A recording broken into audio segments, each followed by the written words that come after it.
Good morning, y'all, and welcome back to my channel. Thank y'all so much for tapping back in to see what I have to say.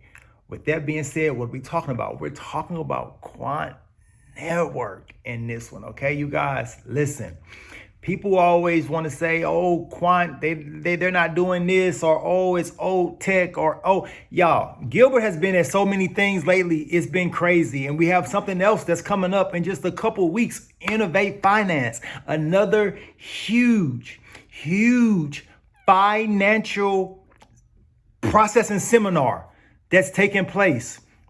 And is Gilbert going to be there? Absolutely. Is he speaking on a panel? Absolutely. Quant Network is moving huge steps in the realm of Web3. And again, it's not being publicized on the mainstream news, and most of your YouTubers don't talk about Quant Network for whatever reason. I really don't understand why, because in my eyes, it is the best project in Web3. It is the thing that's going to make all those other projects that they talk about a reality. But anyway, so coming from my boy, Encash Official, we have a tweet from Quant Network themselves talking about Gilbert Verdian being at this Innovate Finance seminar that's getting ready to take place. Truly see that Gilbert is in the spaces that he needs to be, making the noise that he needs to make to the audience that needs to hear it. Truly understand what's happening, okay, you guys? Here we go. This first video comes from my boy Encash Official. Bro, you rock, and I will be right back. On the 21st, we have here from Quant, are you ready for FinTech as a Force for Good forum event next week? Our founder and CEO, Gilbert Verdian, will be joining a panel titled Capital Markets, the Road to Digitalization, to discuss how the digitalization of capital markets is a pivotal step in strengthening the UK's global leadership in financial services and unlocking new drivers of domestic growth. Now, this is a very big event because, number one, we know that there's going to be a lot of great names added. We could see some of these sponsors as well. The main focus here is just talking about the convergence of major TradFi players and DeFi players to ensure that we can get that collaboration which is needed in order to have this technology adopted and integrated into almost every single major financial sector. Because that's exactly what's happening right now, even with tokenization, as well as, stablecoin initiatives. But we still need more work to, be done. However, looking at the speaking list here, there's a lot of great speakers. Especially from the space, XDC, Ava Labs. We also know that Ripple's going to be here. There's going to be a lot of great players, but there's also a ton of TradFi players here as well, like Accenture, KPMG, some major banks as well. I love to see this. Again, these conversations that are being, had at these events, all of these events, these conferences, they all lead to major connections being made, networking as well, and just planning ahead, because again, that's exactly what we need to do. We need to ensure that we get this right. We need to ensure that we have the infrastructure in place. We need to make sure that the right names are working with the right names, essentially. And we've always talked about core players in this space that will build out the infrastructure for tomorrow, and Quant has always been one of those key players. So I'm definitely excited for the.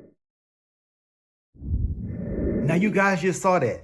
Alongside of Quant Network, you saw that whole list of people in the traditional financial industry, alongside of some other Web3 players, all being in this space. Again, like I said, the people that need to see it, Quant's customer base, because remember, their customer base is not retail facing. It is not for us. It is a blessing that we even know about QNT, Quant Network, Overledger Fusion 2.5, Pay Scripts, Quant Flow, Quant Authorized. That we even know about these things, you guys, because we are not who it's intended for. But the people in that room and the people that will be in those spaces, that is exactly who it's intended for. Truly see what's happening right now, okay, you guys? It is literally the build out of the new financial system in real time. And Quant Network is there and have been there, facilitating these moves left and right, doing the thing that needs to be done, things like standardization, and building out interoperability so that all these things can be a reality. Okay, last year's Innovate, or it could have been earlier this year's Innovate Finance, they had another meeting, and who was there talking? None other than QUANT Network CEO Gilbert Burdian. I got just a little clip from that, and I will be right back. As regulators is quite important. So the regulation has been a key challenge, and that's been positive recently. So we're seeing clearer regulation come out. Institutions are very receptive to that, and they just want to understand what are the rules for us. Followed by standards. It's very important to create technology and market infrastructure that is standardized, because it makes it easier for institutions to adopt and change as they need. Integrating something into core banking is a very complicated process. They don't want to do that every few years. And then finally, it's a novel technology. So implementing that in a way where it benefits their business models, but also benefits how they use the technology to make it better, quicker, cheaper, as Victoria was saying. So for us, it's really implementing that foundational layer correctly at the beginning. And what we're seeing with the work that we've done with central banks and now the work with commercial banks is they're all working together. I don't know a central bank or a commercial bank that is not exploring, piloting or implementing DLT in the world. It is that much of an uptake. And so what they're doing is, for the first time, rather than waiting for regulation to come down and say, you will go off and do this, they're actually collaborating and cooperating with each other to create this new infrastructure, because they have a seat at the table and have a say. Now, as you guys can see, QUANT Network and Gilbert Burdian, they're in the rooms that matter. They're in the rooms talking to the people that shape our everyday financial lives. Whether that's in the UK, whether that's in the EU, whether that is in the US or anywhere else, a central bank is now tapping into Overledger in some way or another, and a commercial bank is tapping into things like QuantNet or QuantFlow or Overledger Fusion. Truly see what's happening right now, and that we have a front row seat at this incredible movie that's playing out globally. Globally, you guys. This is the first time in human history that any asset class has touched a global pool of investors. And then understand that global pool of investors, especially for your ISO tokens, is all retail.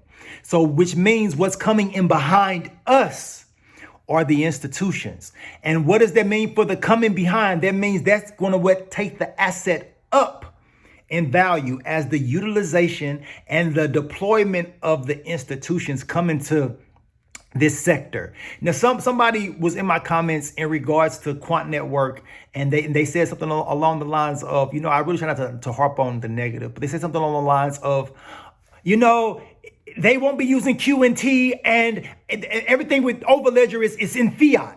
Understand, you guys, do they give the option for the institutions to use a fiat onboarding? Yes, but what happens to that fiat? The Quant Treasury automatically converts it into QNT for the purposes of their utilization of Overledger. So even if they're paying in fiat, it's still being converted into QNT on this end. So it doesn't matter if they're able to pay in fiat or if they're utilizing QNT directly. QNT is being utilized regardless.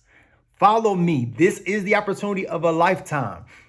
It's just like with things like hedera, and I believe that new feature that they have, where the institutions can now have a monthly bill in fiat, and it's called Transact. And through Transact on hedera, they can pay in fiat, and then they could have utilization of the hbar services and be billed in hbar. Like, understand truly what's happening right now. So they can now continuously just do what they do right now today, whether that's pay an invoice when it comes in, the invoice gets paid, it gets sent to whatever hbar treasury it is, it's converted into hbar, and then used the way it needs to be used for the processes of those transactions. Truly see, they are making this seamless, a seamless onboarding. Because right now, it may not be the best thing for these companies to hold some of these assets on their balance sheet. And they might prefer right now to move in fiat. Give it 4, 5, 6 years as things like a hbar and a quant become more solidified, more of a household name, and then they won't have a problem with holding things like that on their balance sheets. Understand what's happening right now and truly see whether it is the company paying in fiat and it being converted, or if it's the company using the token directly, the token is still being used. And something like a QNT and the whole suite of products that have been birthed out of Overledger via QUANT Network, truly understand what that means for the utilization of QNT token moving forward. Okay, you guys? I appreciate each and every single one of y'all for tapping in. I appreciate y'all for tuning in. If you made it all the way through this entire video, type in GV, which stands for Gilbert Verdian, because Gilbert Verdian has been on so many worldwide stages lately. It's crazy. And he is talking to the customer base that needs to hear exactly the message that's coming from his mouth so that we can feel, as far as retail, the ramifications of that message being disseminated. Okay, you guys, to the next time, y'all already know. I appreciate y'all. Type in GB because Gilbert Verdian is the king of Web3. I appreciate you. I truly do. Peace out.